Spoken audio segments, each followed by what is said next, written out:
елімізде болып жатқан коронавирус инфекциясынан сақтану үшін қатаң сақтық шараларын ұстана отырып, біздер үйдеміз.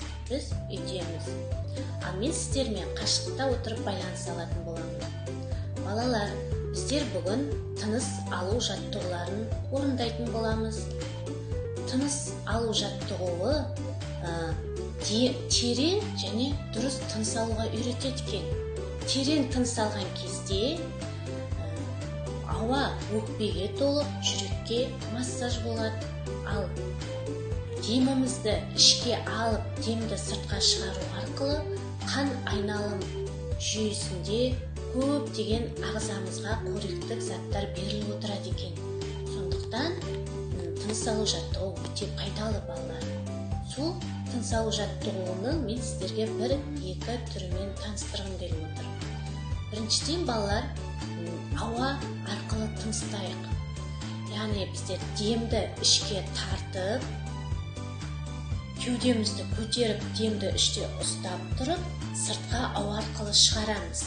Бұл жаттығуды 5 рет, 4 рет орындасаңыздар болады. Ал ендеше кеттік.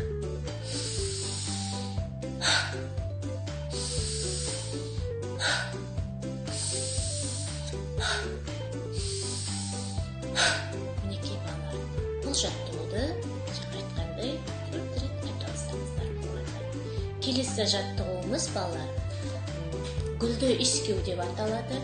Яғни мынандай әсем алдымызда тұрған гүл шоғын мұрнымызбен демді ішке тартып, сыртқа шығарамыз. Мұрын арқылы шығарамыз. Бұл жаттығуды да 4 рет, 5 рет орындауымыз керек. Ал ендеше бірге.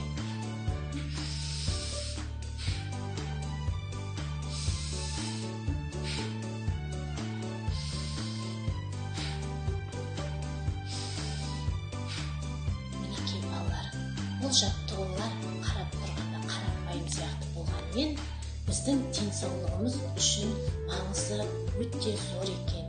Балалар, ауырмаңыздар. Осы жаттығуларды күніне қайталап тұрыңыздар. Сау болыңыздар.